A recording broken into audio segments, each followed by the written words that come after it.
I had a conversation with a monk from the monastery of Saint Pantaleimon, who worked in the archives of the monastery's library. There, he came across a 14th century manuscript recounting a story by one of Athos's observant researchers about his encounter with a dragon on the holy mountain. The manuscript even includes an illustration of the dragon. This brings to mind our Kiev dragon, Zmei Goranik, who once resided in a cave above the Dnipro River. Back in Prince Oleg's times, this dragon was defeated by Kirilo Kotsemyaka, and on that very spot, according to testimony, the Kirilivska church was built. Even today, not far from there, the so-called Dragon's Cave is shown to visitors.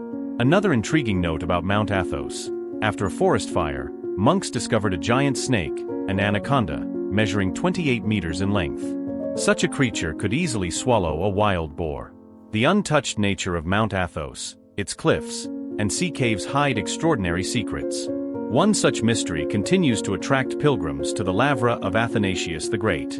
Among the many relics is an unusual artifact, a dragon's tongue. During our visit to the Lavra of Saint Athanasius on Athos, we met an old friend, Novice Anatoly, who accompanied us on our travels. A kind-hearted man and the monastery's beekeeper, he spent 20 years caring for a paralyzed elder.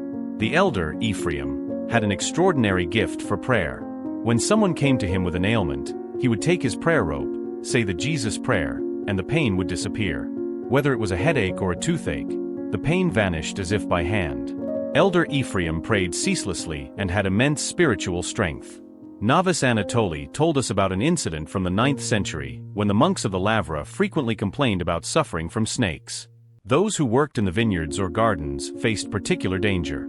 Snakes even crept into monks' cells and delivered fatal bites. Despite all their efforts, the menace persisted, especially during the hot season. Emperor Phocas of Byzantium, a great benefactor of the monastery and an admirer of its abbot Athanasius, learned of this problem. To help, he sent a dragon's tongue encased in a golden reliquary, a relic of the dragon slain by St. George near Beirut. For over 1,000 years, the monks have held a monthly ritual involving this relic. They immerse the dragon's tongue in water while reciting prayers. This water, held in a marble basin in front of the main church, was said to boil upon contact with the tongue. However, Novice Anatoly mentioned that nowadays this phenomenon isn't observed. The water, known as Aspidonia, from the word asp, meaning snake, is believed to neutralize snake venom and repel them. Monks sprinkle the monastery's surroundings with this water and carry small bottles of it during journeys or while working in the vineyards. If bitten by a snake, they drink the water, apply it to the wound, and the venom becomes harmless. Each monk keeps a bottle of Aspidonia in their cell, and a basin of this water is always present in the monastery courtyard.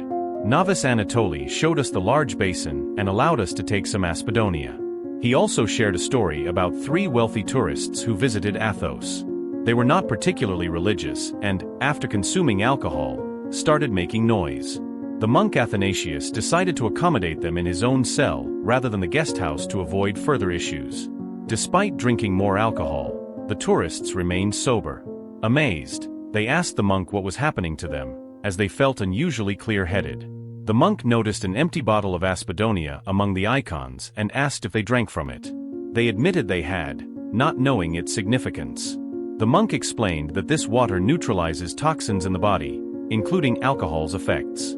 Aspidonia has even been studied by scientists in Athens, who found its molecular structure unique. The water can quickly penetrate intercellular spaces, making it effective against snake venom.